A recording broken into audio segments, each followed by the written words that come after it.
not 12, and it's from the 2nd century AD, and the second relief has 20 persons in it. Then out of desperation, on an internet article called Mithra and the 12, she is now saying that, quote, the motif of the 12 disciples or followers in a Last Supper is recurrent in the pagan world, including with Mithraism, unquote. She doesn't elaborate on it or anything. She cites an Amazon link that's something called Jesus, A Kingdom Without Frontiers, The Last Supper, which is an animated children's VHS movie that has nothing to do with Mithra. So no, Mithra did not have 12 disciples, or a Last Supper with 12 disciples. Freaking Gandhi try to make excuses but have inadequate sources who make unsubstantiated claims and who speak of things outside of their field. Franz Commont's outdated theory is claiming that the figures were actually Mithra's 12 disciples dressed up in zodiac costumes. How they can make this connection is unknown, as no inscriptions accompany the original reliefs. There's just no evidence for those type of fringe claims. The relief Acharya refers to in regard to a supposed Last Supper with 12 is just some kind of banquet with 6 figures, not 12, and there's no evidence that it was any kind of Last Supper, as no texts go with it. The closest thing is a celebration of a meal Mithra had with the sun god after slaying the bull, but nowhere is this called a Last Supper. But since all throughout history people had supper at a table most of the time and not alone, I don't see carvings portraying eating as any kind of evidence. As for performing miracles, the idea that Jesus' miracles were inspired by Mithra's miracles is rather ridiculous, since Mithra never did anything which equates to Jesus' miracles, such as walking on water, raising the dead, or calming the storms. This could not be called a significant comparison. Zeitgeist says, quote, upon his death he was buried for 3 days and thus resurrected, unquote. There's no mention of Mithra dying at all until the 4th century, and Richard Gordon says directly that there is, quote, no death of Mithras. That's just nonsense. The only reference I could find was every year during the winter solstice, he was supposedly reborn out of a rock.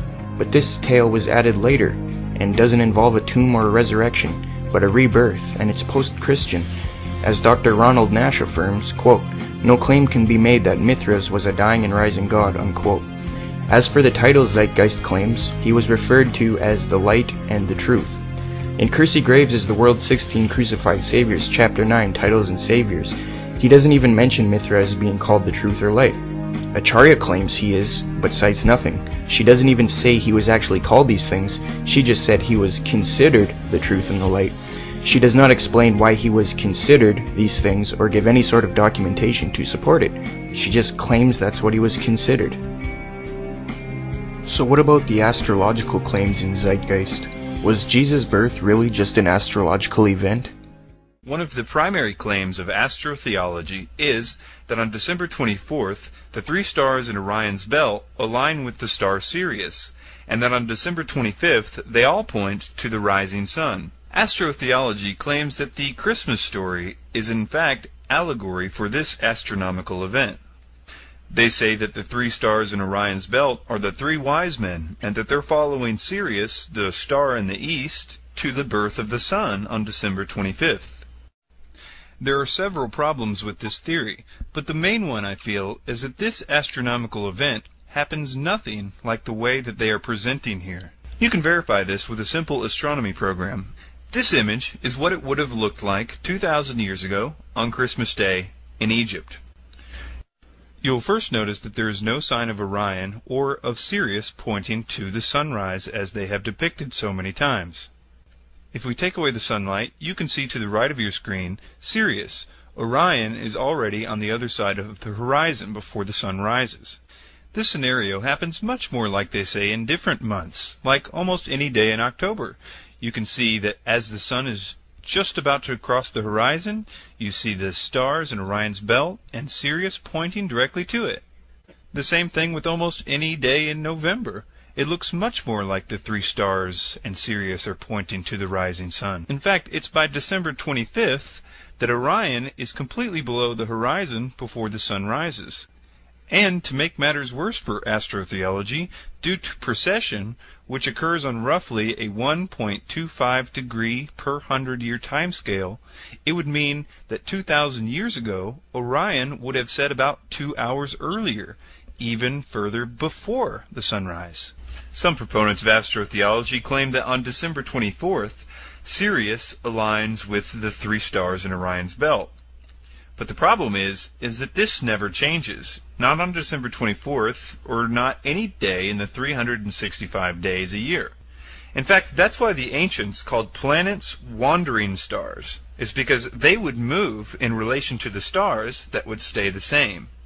This idea that Sirius aligns with the three kings on December 24th, just before the alignment with the sun on December 25th, is misleading at best, especially considering what they're trying to prove to you.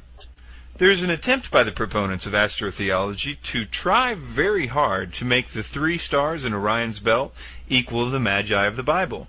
They've tried all kinds of different ways. Acharya S., a very big proponent of astrotheology, even claims that early Christians called the three stars in Orion's belt the Magi, although she offers no reference for this claim. People have called them the three kings before, but you must realize that if you were to call the three stars in Orion's belt the three kings, it would have absolutely nothing to do with the Bible.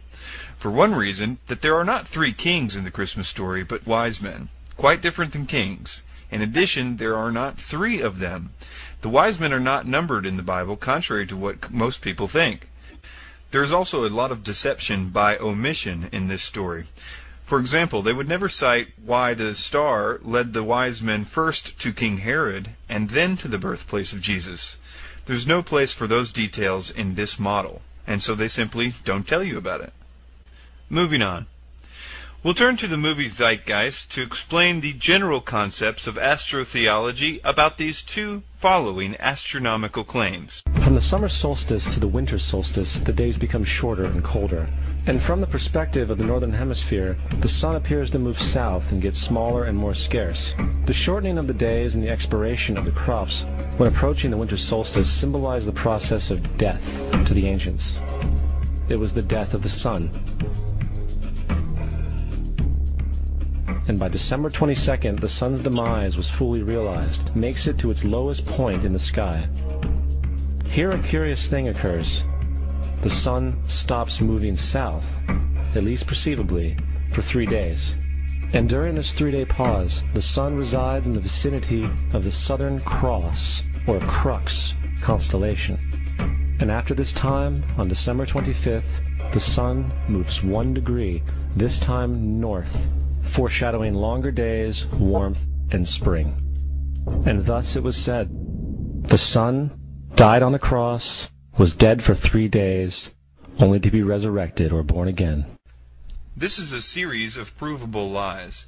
You can download any astronomy program and find this out for yourself. You can go back to 0 AD, or any time really, and find that when the sun rises, it is nowhere near the Southern Cross.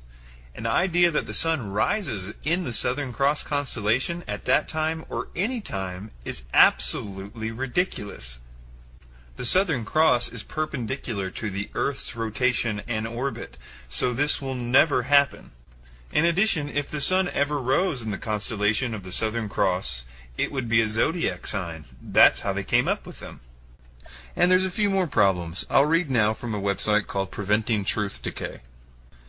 Dr. Noel Swerdlow is a professor of astronomy and astrophysics at the University of Chicago. Dr. Swerdlow specialized in the study of the practice of astronomy in antiquity through the 17th century. Dr. Swerdlow writes the following. The stars of the Southern Cross are just visible above the southern horizon in Alexandria and in Jerusalem in antiquity, although I don't think it is visible there now. The constellation was, however, not recognized in antiquity. Why wasn't the Southern Cross constellation recognized in antiquity? Dr. Swerdlow explains. That crux, the Southern Cross, was not recognized as a separate constellation in antiquity, probably because, as seen from the Mediterranean, it is low on the southern horizon, and is surrounded on all 3 sides by the stars of Centaurus, which is a large, prominent constellation. And the 4 bright stars of the crux are included as the stars of Centaurus. So its recognition had to wait until the southern voyages of the 16th century. I would also like to point out that it was the Romans that invented crucifixion.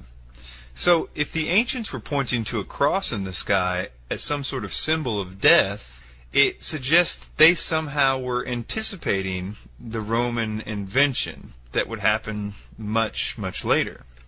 On the point of the sun staying almost fixed for 3 days, on the 22nd, 23rd, and 24th of December, I'll read from badastronomy.com. Although the sun does hang out to the south at winter solstice, it does not hang for just 3 days.